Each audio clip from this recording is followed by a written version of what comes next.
Hello everyone. So today our topic is lines and angles. Students, as you all know that we are started it with exercise 6.1. First three questions we are already done in the previous video.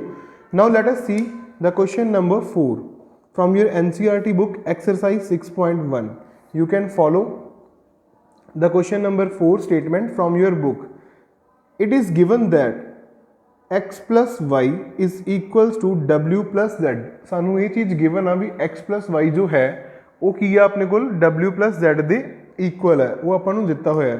Then prove that AOB is a line. Diagram देखो, एक line इदा आ रही है अपने को, this line is known as AOB। Afterwards like this point is C and this point is D। देखो यही एंगल x दिता हुआ है, उस तो बाद एंटी क्लॉकवाइज चल रहा है वो y, this one is z and last one is of w। ਹੁਣ ਆਪਾਂ AOB ਨੂੰ ਕੀ ਪ੍ਰੂਵ ਕਰਨਾ? ਲਾਈਨ ਪ੍ਰੂਵ ਕਰਨਾ। AOB ਨੂੰ ਲਾਈਨ ਪ੍ਰੂਵ ਕਰਨ ਦੇ ਲਈ ਆਪਾਂ ਨੂੰ ਇਹ ਪ੍ਰੋਪਰਟੀ ਯਾਦ ਹੋਣੀ ਆ ਵੀ ਤੁਸੀਂ ਇੱਥੇ ਜੇ ਇਹਦੇ ਉੱਪਰ ਆਉਣ ਵਾਲੇ ਦੋ ਐਂਗਲਸ ਜਾਂ ਤਿੰਨ ਐਂਗਲ ਜਿੰਨੇ ਵੀ ਐਂਗਲ ਆ ਰਹੇ ਆ ਉਹਨਾਂ ਦਾ ਸਮ ਇਕੁਅਲ ਟੂ 180 ਪ੍ਰੂਵ ਕਰ ਦੋ ਤਾਂ AOB ਇੱਕ ਲਾਈਨ ਹੋ ਜੂਗੀ ਆਪਣੇ ਕੋਲ। ਸੋ ਆਪਾਂ ਉਹੀ ਕ੍ਰਾਈਟੀਰੀਆ ਪ੍ਰੂਵ ਕਰਨਾ, ਚਾਹੇ ਤਾਂ ਆਪਾਂ x ਪਲਸ ਵਾਈ ਨੂੰ ਇਕੁਅਲ ਟੂ 180 ਪ੍ਰੂਵ ਕਰ ਦਈਏ ਔਰ ਆਪਾਂ z ਪਲਸ w ਨੂੰ ਇਕੁਅਲ ਟੂ 180 ਪ੍ਰੂਵ ਕਰ ਦਈਏ ਤਾਂ ਆਪਣਾ ਕੰਮ ਹੋ ਜੂਗਾ ਇੱਥੇ। ਠੀਕ ਹੈ, ਦੈਟ ਮੀਨਸ ਆਪਾਂ ਇਹ ਸ਼ੋ ਕਰਨਾ ਵਾ ਵੀ x ਪਲਸ ਵਾਈ ਇੱਥੇ ਲਿਖ ਲਾਂਗੇ 2 ਪ੍ਰੂਫ ਕੀ ਕਰਨਾ x plus y equal to 180 degree ਤੇ x ਪਲਸ ਵਾਈ ਆਪਾਂ w ਪਲਸ z ਦੇ ਇਕੁਅਲ ਦਿੱਤਾ ਹੀ ਹੋਇਆ ਵਾ। ਸੋ ਕਲੀਅਰਲੀ ਹੋ ਜਾਏਗਾ ਵੀ ਇਹ ਦੋਨੋਂ ਚੀਜ਼ਾਂ ਕੀ ਆ 180 ਦੇ ਇਕੁਅਲ। ਜੇ ਲਾइन ਦੇ ਉੱਪਰ ਆਉਣ ਵਾਲੇ ਐਂਗਲਸ ਦਾ ਸਮ ਜਾਂ ਫਿਰ ਲਾइन ਦੇ ਨੀਚੇ ਆਉਣ ਵਾਲੇ ਐਂਗਲਸ ਦਾ ਸਮ ਇਕੁਅਲ ਟੂ 180 ਹੋ ਜਾਂਦਾ ਵਾ ਕਿਸੇ ਵੀ ਤਰੀਕੇ ਦੇ ਨਾਲ, then we are able to say AOB is a line. So students ਇਸ ਕੁਐਸਚਨ ਨੂੰ ਹੁਣ ਪ੍ਰੂਵ ਕਰਦੇ ਹਾਂ। ਦੇਖੋ ਪ੍ਰੂਵ ਕਰਨ ਲਈ ਹੁਣ ਮੈਨੂੰ ਨਹੀਂ ਪਤਾ ਇਹਨਾਂ ਚੋਂ ਕਿਹੜੀ ਲਾਈਨ ਹੈ, ਕਿਹੜਾ ਐਂਗਲ ਕਿੰਨਾ, ਕੁਛ ਨਹੀਂ ਪਤਾ, ਬਟ ਮੈਨੂੰ ਇੰਨਾ ਪਤਾ ਵਾ ਵੀ ਜੇ ਕੋਈ ਸਰਕੂਲਰ ਸ਼ੇਪ ਦੇ ਵਿੱਚ ਕਿੰਨੀਆਂ ਵੀ ਲਾਈਨਸ ਹੋਣ ਤਾਂ ਉਹਨਾਂ ਦੇ ਉੱਪਰ ਜਿਹੜੇ ਐਂਗਲਸ ਬਣ ਰਹੇ ਹੁੰਦੇ ਆ ਉਹਨਾਂ ਸਾਰਿਆਂ ਦਾ ਸਮ ਕਿੰਨਾ ਹੁੰਦਾ ਵਾ 360। So I can write here x plus y plus w plus z equal to 360 degree, ये मैं लिख सकता। ठीक है, हुण देखो जो मैनू गिवन सी x plus y equal to w plus z, ये चीज़ मैनू गिवन सी, मतलब मैं x प्लस वाई उदा ही लिखा, w प्लस z की जगह पर मैं वैल्यू रिप्लेस करती x प्लस वाई क्योंकि ये दोनों की ने इक्वल ने। इक्वल टू कितना आएगा इतने 360। हुण देखो x प्लस x कितना हो गया 2x, y प्लस वाई कितना हो गया 2y, इक्वल किदे हो जाएगा ये 360 ਦੀ। ਤਾਂ ਇਹ 'ਚੋਂ 2 ਕਾਮਨ ਨਿਕਲੇਗਾ x plus y equal to 360 degree. ਤਾਂ ਇੱਥੋਂ ਆਪਣੇ ਕੋਲ ਜੋ x ਪਲਸ ਵਾਈ ਦੀ ਵੈਲਿਊ ਆ ਉਹ ਆ ਜਾਏਗੀ 180। ਆ 2 ਇੱਧਰ ਆ ਕੇ ਡਿਵਾਈਡ ਹੋ ਗਿਆ, ਸੋ ਵੈਲਿਊ ਇਜ਼ 180 ਡਿਗਰੀ। ਇਹਦਾ ਮਤਲਬ x ਪਲਸ ਵਾਈ ਕਿੰਨਾ ਆ ਗਿਆ 180, but x plus y is equal to w plus z, this implies w plus z ਵੀ ਕਿੰਨਾ ਆ ਜਾਏਗਾ 180। ਆਪਾਂ ਇਹ ਪ੍ਰੂਵ ਕਰਤਾ ਵੀ ਇੱਕ ਲਾਈਨ ਸੀ AOB, ਉਹਦੇ ਉੱਪਰ ਆਉਣ ਵਾਲੇ ਐਂਗਲਸ ਦਾ ਸਮ ਕਿੰਨਾ ਵਾ 180। ਦੇਅਰਫੋਰ ਆਪਾਂ ਲਿਖ ਦਾਂਗੇ ਇੱਥੇ AOB is a line. So here your this question is completed. Let us move on the next one. ਹੁਣ ਆਪਾਂ ਨੈਕਸਟ ਕੁਐਸਚਨ ਦੇਖਦੇ ਹਾਂ। ਨੈਕਸਟ ਕੁਐਸਚਨ ਐਗਜ਼ਾਮ ਦੇ ਪੁਆਇੰਟ ਆਫ ਵਿਊ ਤੋਂ ਇੰਪੋਰਟੈਂਟ ਹੈ, ਸੋ ਥੋੜ੍ਹਾ ਤੁਸੀਂ ਉਸ ਕੁਐਸਚਨ ਦੇ ਉੱਪਰ ਧਿਆਨ ਦੇਣਾ ਅਤੇ ਧਿਆਨ ਨਾਲ ਉਹਨੂੰ ਸਮਝਣ ਦੀ ਕੋਸ਼ਿਸ਼ ਕਰਨੀ ਹੈ। I hope so you will understand what I am going to say to you. ਦੇਖੋ ਰਾਜੀ 5th question. So students diagram is in front of you, diagram ਤੁਹਾਡੇ ਸਾਹਮਣੇ ਆ। ठीक है जी, तो डायग्राम तो बाद जो प्रूव करना वा वो प्रूव अपने को यही है भी एंगल ROS, जो एंगल अपन दिता होया वा ROS equal to half of angle QOS minus POS, QOS minus POS के हाफ के इक्वल अपन शो करना वा। डायग्राम के अकॉर्डिंग जो देखो QOS तो POS, देखो जे मैं इत्थे लिखा angle QOS plus angle POS, तुसी ये दो एंगल्स देख सकते हो। I hope so these 2 angles are visible to you all. इन्हां दोनों का सम देखो, QOS किहड़ा एंगल हो गया कंप्लीट एंगल आ वाला हो गया, POS एंगल किहड़ा हो गया आ वाला, तो इन्हां दोनों का सम कितना आएगा 180 डिग्री। इन्ना क्लीयर। बट हुण प्रॉब्लम की आ, मैनू चाहिए वा QOS माइनस POS। प्रॉब्लम इत्थे आ भी मैनू तो माइनस चाहिए प्लस नहीं चाहिए। सो POS नू नैगेटिव करने के लिए एक तुसी स्टैप याद रखना, वो स्टैप की आ subtract angle twice of angle POS on both sides. दोनों साइड्स तो तुसी POS नू की करोगे माइनस, तो angle QOS plus angle POS as it is minus twice of angle POS equal to 180 degree minus twice of angle POS। ये आ गया, इधर आ जाएगा अपने को QOS minus angle POS equal to, इन्होंने दोनों के विचों मैं 2 कॉमन कढ़िया तो इतने मेरे को रह गया 90 डिग्री माइनस एंगल POS। ये चीज़ मेरे को इतने बचेगी। आ जो 2 आ इनू मैं इधर की लैके आऊँगा डिवाइड, तो ये हो जाऊगा 1/2 angle QOS minus angle POS equal to 90 degree minus angle POS।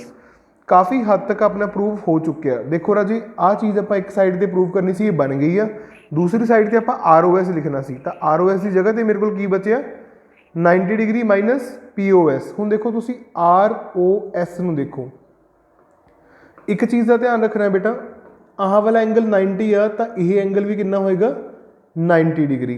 तो हुण देखो जे मैं गल करा angle ROP the,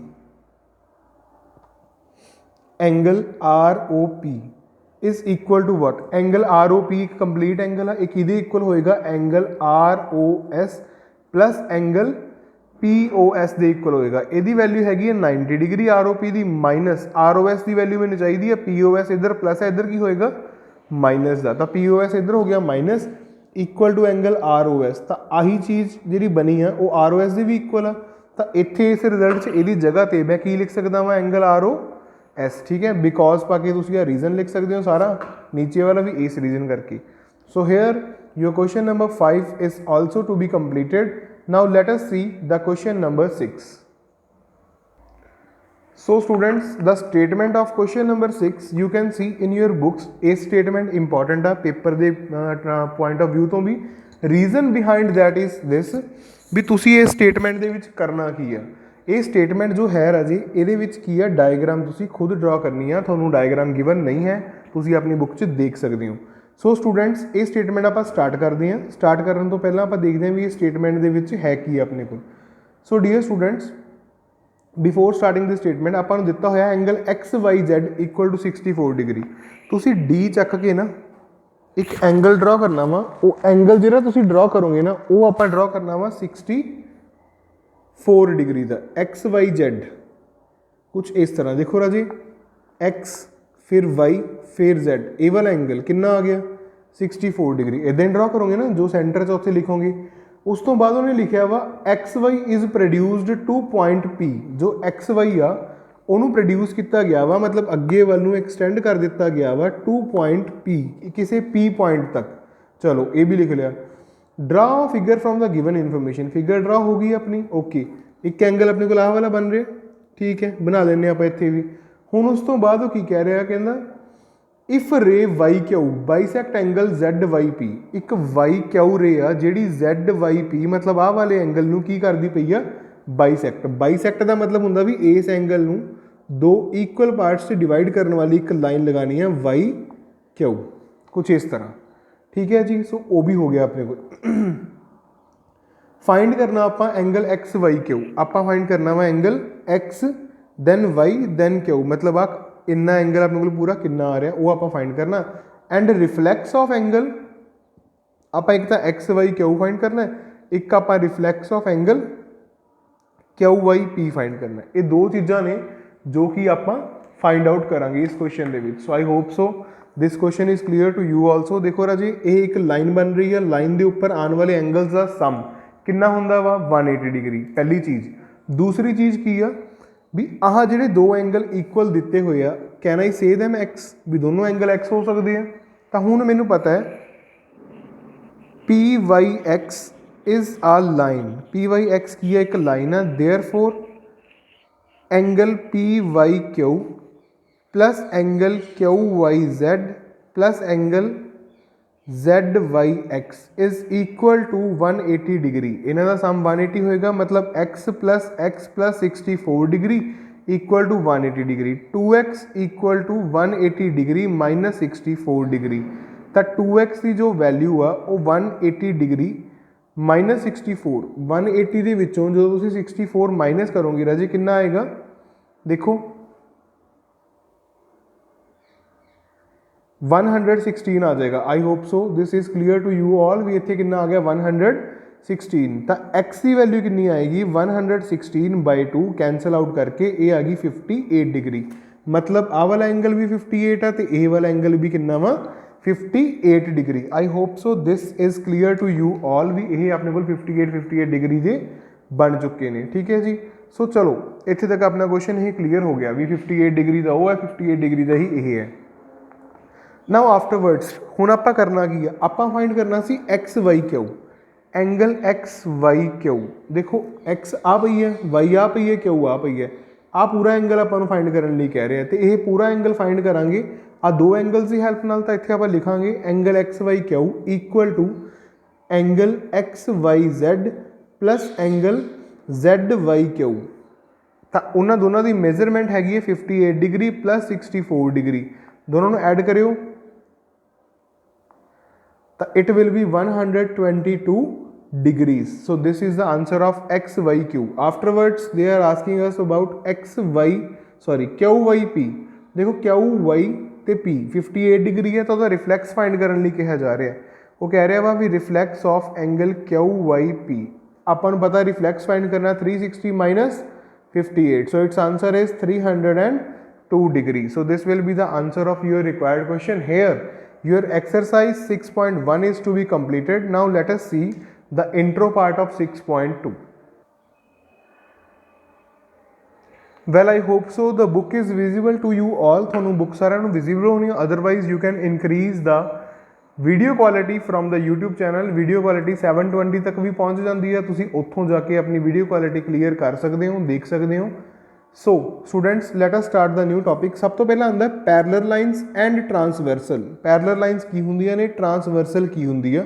parallel lines two lines are said to be parallel. दो लाइनस नूं पैरलर अदों कवांगे जदों ये एक दूसरे नूं कट नहीं करदियां, किसी भी साइड तो कट नहीं करदियां, इंटरसैक्ट नहीं करदियां। ट्रांसवर्सल किया straight line is set to be transversal if it cut two और more lines at a distinct point. Transversal वो लाइन होंदी आ जिहड़ी की आ दो या दो तो ज़्यादा लाइनस नूं कट करदी आ at distinct point. Distinct point मतलब दोनों या तिन्ना लाइनों नूं अलग अलग पॉइंट से, जिवें इत्थे आ टी ट्रांसवर्सल आ, इन्हें आ लाइन नूं इस पॉइंट से कट किया, इन्हूं इत्थे कट किया, थर्ड लाइन नूं इह किसी होर पॉइंट से, मतलब सेम पॉइंट्स के उपर कट नहीं करती पई।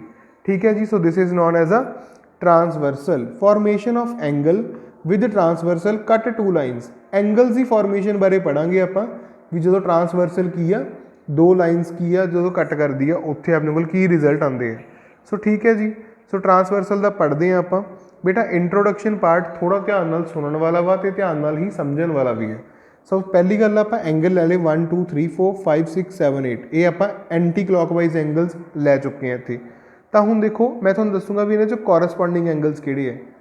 1 इधरों उपर 1 है, इधरों आ लाइन के उपर 5 है, 1 ते 5 कॉरस्पॉन्डिंग आ, 2 ते 6 कॉरस्पॉन्डिंग आ, 3 ते 7 कॉरस्पॉन्डिंग आ, 4 ते 8 ये सारे एंगल्स की ने अपने कोल कॉरस्पॉन्डिंग एंगल्स। थोड़ी बुक दे विच एक चार्ट बना के NCERT बुक च लिखा हुआ वा इंट्रोडक्शन वाले पेज तो जस्ट नैक्सट पेज के उपर। सो तुसीं वो चार्ट भी देख सकते हो। ठीक है जी। Pair of alternate interior angles. हुण अल्टरनेट इंटीरियर एंगल्स ये किहड़े-किहड़े ने वो दिखने हैं। सो देखो अल्टरनेट इंटीरियर मतलब आप 3 4 5 6 के उपर फोकस रखना है क्योंकि आह लाइन के अंदर आ एंगल आ रहे हैं, ये लाइन के अंदर ये वाले अल्टरनेट होने तक किहड़े-किहड़े है 3 and 5 4 and 6। I am repeating 3 and 5 4 and 6 are known as alternate interior angles. उस तो बाद आते हैं अपने कोल consecutive interior angles. Interior angles on the same side भी बोल दें 4 ते 5 आ जाऊगा उस पेयर अपने को, 3 ते की आएगा 6 आ जाएगा। ये हैगी अपने को पेयर्स एंगल्स से जो कि मैं थोड़ा लिखवाने सी। ठीक है जी। सो यही याद रखियो पेयर्स ऑफ एंगल्स किहड़े-किहड़े अपने को मौजूद ने। Now let us see the next. हाँ जी students as you can see here the question number 1 and its statement. Question number 1 की स्टेटमेंट की है ये पढ़ांगे। एंगल्स कॉरस्पॉन्डिंग किहड़े आ, अल्टरनेट इंटीरियर किहड़े आ, कॉरस्पॉन्डिंग एंगल्स किहड़े ने, मतलब angles on the same side interior angles on the same side किहड़े ने वो तुहानूं मैं पढ़ा चुका। ठीक है। हुण जो प्रॉपर्टीज़ ने जो कि मैं तुहानूं नहीं पढ़ाइयां वो क्वेश्चन के नाल डिस्कस करांगे ताकि तुहानूं क्वेश्चन के नाल जो तुसीं सॉल्व करोगे तुहानूं वो याद भी हो जाए। First statement is find the value of X and Y then show that lines are parallel. X से वाई की वैल्यू फाइंड करो तो शो करो लाइन्स आर पैरलर।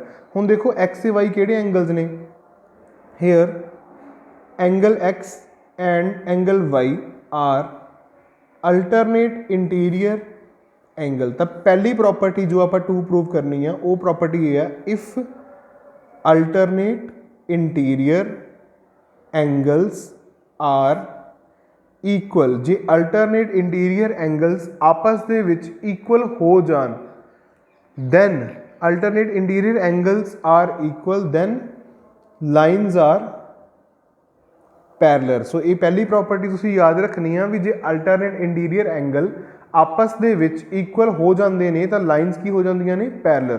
ਹੁਣ ਤੁਸੀਂ ਇਹਨੂੰ ਲਾਈਨਸ ਨੂੰ ਨਾਮ ਦੇ ਦਿਓ, ਇਹਨੂੰ ਇੱਥੇ AB ਲਾਈਨ ਦਾ ਨਾਮ ਹੈ, ਇੱਥੇ CD ਲਾਈਨ ਹੈ, ਇਹਨੂੰ ਮੈਂ L ਦਾ ਨਾਮ ਦਿੱਤਾ, ਠੀਕ ਹੈ ਜੀ। ਟਰਾਂਸਵਰਸਲ ਨੂੰ L ਦਾ। ਹੁਣ L ਕੀ ਹੈ? L is a line. L ਆਪਣੇ ਆਪ ਸੇ ਇੱਕ ਲਾਈਨ ਹੈ ਨਾ, ਜੇ L ਲਾਈਨ ਆ ਤਾਂ L ਦੇ ਉੱਪਰ ਆਉਣ ਵਾਲੀ ਇਹਨਾਂ ਦੋਨੋਂ ਐਂਗਲ ਦਾ ਸਮ ਕਿੰਨਾ ਹੋਊਗਾ? 180 degree. Clearly angle 50 degree plus X equal to 180, क्योंकि एक लाइन के उपर आ रही है, डी बना रही है ये एंगल्स, तो एक्स की वैल्यू कितनी आ जाऊगी अपने को 130। सो मैं इतने लिखदा एक्स की वैल्यू 130। उस तरह तुसी वाई ते आ वाला एंगल देखो, ये दोनों एंगल्स की ने, आप लिखांगे y is equal to 130 degree. क्यों? क्योंकि वाई ते जो 130 डिग्री है वो वर्टिकली ऑपोजिट एंगल्स ने। सो वर्टिकली ऑपोजिट होने करके ये दोनों भी इक्वल है। हुण एक्स भी 130 है, वाई भी 130 है। This implies AB is parallel to CD। So इत्थे तुहाडा ये क्वेश्चन की हो जाता वा कंप्लीट हो जाता वा भी AB जिहड़ी हैगी है वो पैरलल किहदे अपने कोल CD दे पैरलल आ। So first question is completed here. Let us move on the second. I hope so you are able to see the diagram on my copy. Diagram तुहाडे सामने आ। आई होप सो तुहानूं विजिबल होनी है डायग्राम। सो राजे diagram की help के नाल आपां question नूं सॉल्व करना वा। क्वेश्चन सॉल्व किवें करना है? आप कह रहे हैं AB लाइन जो स्टेटमेंट दिता होया AB is parallel to CD, वो कह रहा वा भी AB लाइन CD दे पैरलल आ ते CD लाइन जिहड़ी हैगी वो पैरलल आ EF दे। Two lines are parallel, pairs line दे पैरलल ने। एक प्रॉपर्टी आ if L1 is parallel to L2, L2 is parallel to L3 implies L1 जो है वो भी L3 दे पैरलल होएगी। मतलब पहली लाइन दूजी दे पैरलल आ, दूसरी लाइन तीसरी दे जे पैरलल होवे तो पहली तो तीसरी भी आपस की होणगियां पैरलल। दिस इंप्लाइज अपना रिजल्ट आ जाएगा इत्थे AB is parallel to EF। इस बार लाइन्स पैरलल देतियां। जे तुसीं आ विच वाली लाइन नूं इरेज करके देखो ना तो एंगल X ते एंगल Z की आएंगे आपस इक्वल। आप इत्थे लिखांगे XZ are equal because AB is parallel to EF। AB EF दे पैरलल है इसलिए दोनों की होणगे इक्वल। यह एंगल है किहड़े ने? Alternate interior angle. चलो एक्स ते Z हो गया अपने को इक्वल। हुण राजे तुसीं एक चीज़ होर ध्यान च रखनी है, वो की आ तुसीं देखो आ एक्स ते वाई एंगल्स ये किहड़े एंगल्स ने? ये हैगे angles on the same side. तो एक प्रॉपर्टी याद रखियो, sum of angles on the same side equal to 180 degree. Same side के उपर आने वाले एंगल्स का सम 180 डिग्री होंदा वा। तो इत्थों आपां नूं पता चल गया भी X plus Y is equal to 180 degree. हुण जे एक्स प्लस वाई 180 डिग्री के इक्वल आ तो एक्स आ Z दे भी इक्वल आ। सो मैं इत्थे लिख सकदा वां Y plus Z equal to 180। X की जगह पर मैं Z रिप्लेस करता। चलो इत्थे तक काम हो गया। हुण स्टेटमेंट दे विच मैनूं वाई ते Z की रेशो दित्ती हुई है। स्टेटमेंट दे विच मैनूं वाई रेशो Z दित्ती हुई है, वो हैगी है 3:7। ठीक है जी। तो मैं इत्थे मनूंगा भी Y is equals to 3K तो Z is equal to 7K। कोई भी कॉन्सटेंट लगा के आप रेशो का साइन हटाता, इक्वैलिटी ले आती इत्थे। सो नाउ हुण मैनूं ये भी पता वा भी पिछे मैं लिख के आया वां Y plus Z equal to 180 degree. ਇਹਦਾ मतलब 3K plus 7K equal to 180 degree. ਇਹਦਾ मतलब 10K इक्वल टू 180 डिग्री। ਇਹਦਾ मतलब K equal to 180 degree by 10। इन्ना क्लीयर है। सो इत्थे अपने को आ गया K is equals to 180 degree by 10। So इत्थे 0 के नाल 0 की हो जानी है अपनी कैंसल आउट। तो K की वैल्यू कितनी आ गई 18 डिग्री। हुण जे K की वैल्यू 18 आ तुसीं इत्थे फिल करके Y ते Z की प्रॉपर वैल्यू कड्डोगे तो Y की वैल्यू कितनी आ जाऊगी 3 × 18 तो Z की वैल्यू कितनी आ जाऊगी अपने को 7 × 18 degree. So after filling these values हुण अपने को जो रिजल्ट है वो रिजल्ट अपने को की आएगा। देखो अपने को Y की वैल्यू आ जाएगी 54 तो अपने को Z की वैल्यू कितनी आ जाएगी इत्थे Z की वैल्यू आएगी अपने को 126 डिग्री। उपर ही आपां क्या सी भी एंगल x ਤੇ angle z both are equal to each other, ठीक है जी। ये चीज़ आप कह के आए हैं। दिस इंप्लाइज x की वैल्यू कितनी आ जाएगी 126 डिग्री आ जाएगी, क्योंकि x ते z दोनों ही आपस की ने equal. So students here are this question is also completed. अपने 2 क्वेश्चन कंप्लीट हो गए, इंट्रो पार्ट कंप्लीट हो गया। Next topic I will give you in the next video. Till the time thank you and have a wonderful day.